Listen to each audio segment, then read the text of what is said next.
Joining us now, Mitch Harper. He covers the Cougs for KSLSports.com. Mitch, there actually is kind of a BYU angle to this as we're talking about, sports media and media rights and those sorts of things that, I couldn't help but notice.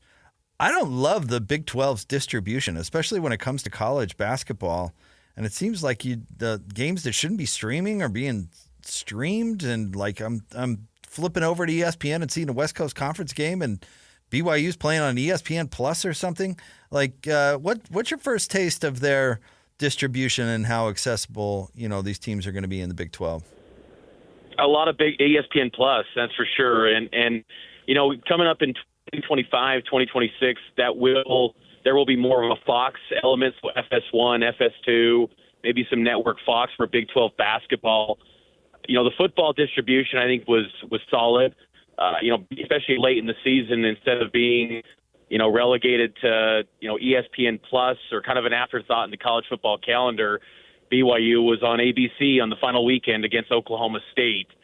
But, basketball, definitely, there was a push for streaming. And that was, the Big 12 Now on ESPN Plus was, devised by, Bob Bowlesby. And in some regards, that was a reactionary commissioner and kind of league at the time, but maybe a little bit ahead of the curve in terms of streaming. But yeah, you gotta pay to see Big 12 basketball, and that's going to be the case again this upcoming year.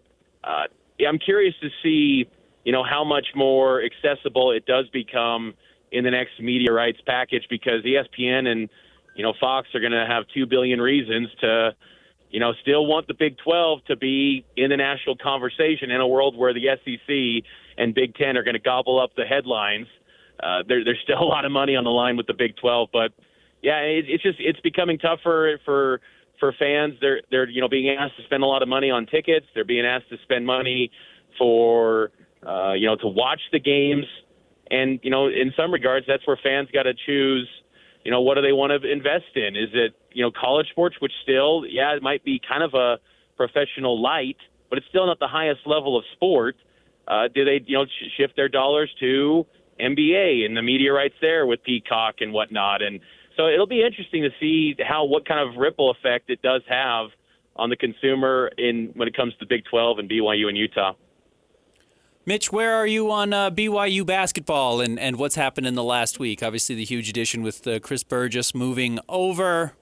Rumors about Keba Keita potentially following him. I know he's out looking around, but what's the state of BYU basketball after what felt like a low point when Mark Pope left? It's in a solid place.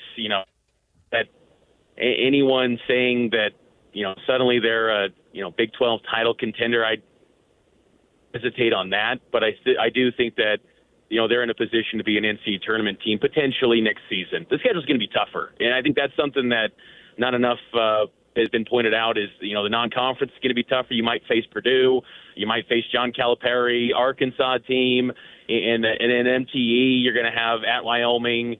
You're going to go at Providence. It could be a preseason top 25 team. I mean, those games alone are tougher than really anything you faced last year in the non-conference, and then you go up to a 20-game Big 12 schedule.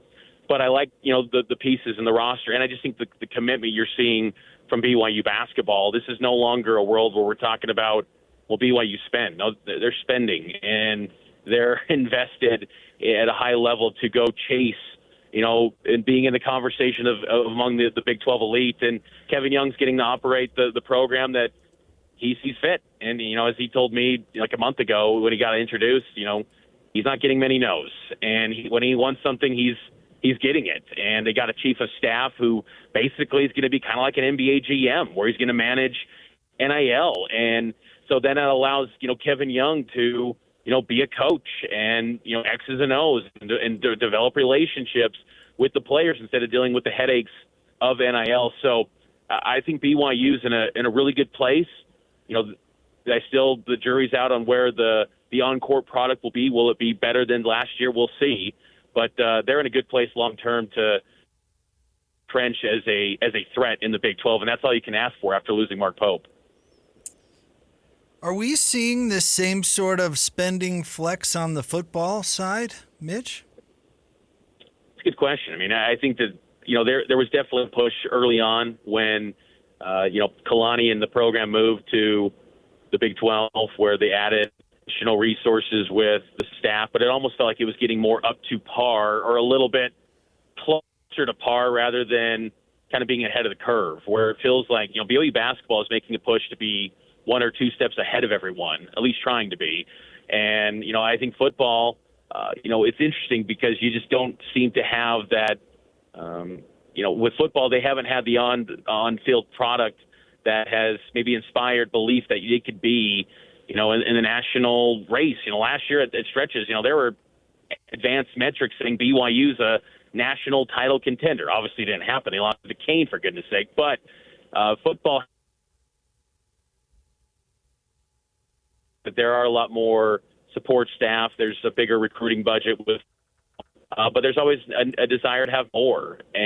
But I just think that now going forward, if we see a world where revenue sharing does come into play very soon, is there as much of a need for all this additional staff and all these additional, facilities or whatever it needs to be, probably just getting the money necessary for revenue sharing and continuing to operate at the highest stage possible that college football has to offer and be in that club, whatever that ends up being. So, I think BYU's got more resources than they've put off for many years. And I think if need be, they can put together enough to continue to put BYU sports and football, most notably, at the highest stage. Mitch, you're working on your top 100 BYU football players of all time. I know you released the top 25, or I should say the latest 25, 100 to 76. What's this project been like, and what's some of your criteria on how you rank these guys? I think, BYU is going to be going into this fall their 100th football season. The 100th anniversary was a couple years ago in 2022, but due to World War II, they had a couple of years off. So this is the 100th season this fall. And, I think some of the big criteria, national award winners, All-American, All-Conference guys, not as based on necessarily stats. If there was a, kind of a close call on some players, maybe stats could give a break. But some of the best overall athletes, just talents. And, that was kind of some of the key criteria. And guys that just made an impact on the national landscape of college football beyond just simply BYU. And, BYU's got a rich history. And, it's going to be interesting to see, going forward into the kind of the heart of their life in the Big 12, how much they build on that history and what kind of the next chapters, tells. Because, you go back to the archives of, BYU football on the 80s, the 90s, even to some degree the early 2000s, they were kind of a mover and a shaker on the national scale where they were kind of feared in many regards. Still had that, battle for respect in many aspects, but, BYU had, so much cachet. They go on the recruiting trail and they get a 5-star quarterback prospect out of, California, like all the time. And, just trying to compute that today, that just, you can't even imagine that thought. And so it's just kind of a way to highlight the history of the program, because I think there's so many kind of fascinating stories of BYU's history and individual personalities and talents, and putting together and kind of talking to some of these all-time greats. I've talked with, Ty Detmer, talked with Luke Staley, Chris Hoke, many guys over the years that, have made a dent that are going to be on this list. And, they still have a lot of deep respect for, kind of BYU football. So it's been a fun project, and, it keeps me busy in a month where maybe it should be slower. I hesitate saying that because I thought maybe April would be somewhat slow, and then Mark Pope goes to Kentucky. So there's always news going on in the BYU world, but it's a fun project, and I've been enjoying putting it together. I want to ask you about one specific player on the list so far.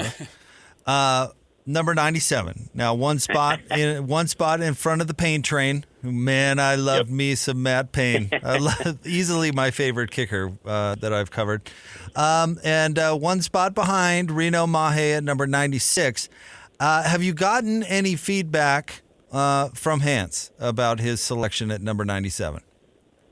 I haven't yet. I haven't. I got to touch base with Hans, and and sit down with him for maybe even an interview for the features. But Hans deserved to be in the top 100, and he's in so many regards that defensive line that he was part of with Chris Hoke, Byron Frisch, even Satem Anali. There was a lot of NFL players, and again, it kind of reflects what maybe Kalani wants in a defensive line, because that's what he knew was big physical linemen that had Tom Osborne's Nebraska recruiting those guys. I mean, Hans was a big time recruit for BYU. He had the whole West Coast and Nebraska when they were Nebraska recruiting him, and he was a really good player for BYU in the interior of that line. And but I'd be curious to see what he'd have to say about being 97. And that's kind of the fun thing too, is getting a few former players chiming in about their placement on that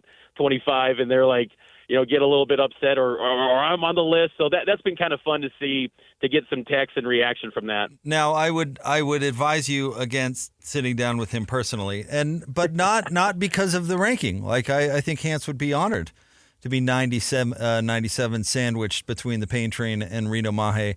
It's the sentence. He was no. Let me see. No, that's not the one. It's a sentence.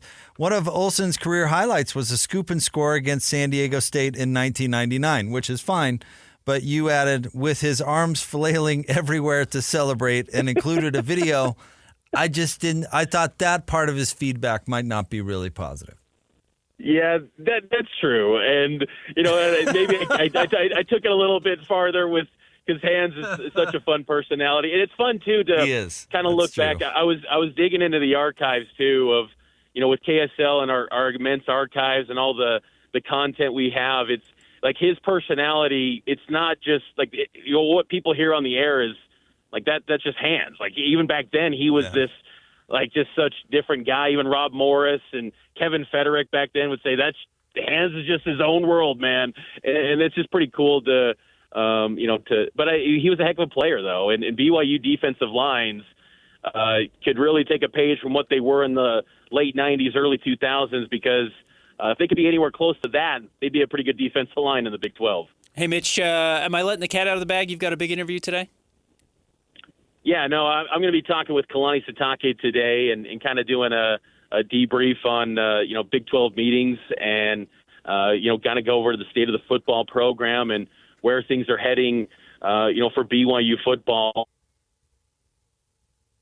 They're going to be starting up fall camp at the end of July, and it's kind of crazy to think it's only 2 months away from getting it going here. So, kind of putting with the portal in the rearview mirror, with the Big 12 coaches meetings in the rear view, kind of a check-in with Kalani to see where things are at for his program as he gets ready for what's going to be an important 2024 and what they look like this season, because I think it's so critical for BYU to establish the identity of what they're going to be, both defensively, offensively. I mean, everything.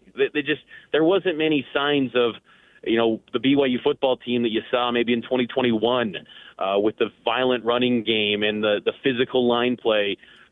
Where's that going to be? Is it going to transpire this year in a 16-team Big 12 where, yes, there's not a clear-cut gold standard team, but, it's going to be tough. And I think BYU's got one of the toughest conference schedules in the league this year. So they got a tall deck stacked in front of them, but always curious to get Kalani's thoughts, and should be good insight from Kalani. Chat with him today. Well, just make sure you start out the interview with some really harsh, hard-hitting criticism. I hear he likes that. I mean, really get after him. I will do. Right at the beginning. Thank you, Mitch. Appreciate it. Thanks, Mitch. You bet. You bet, guys. Take care. All right, there you go. That's Mitch Harper. Covers BYU for KSLSports.com.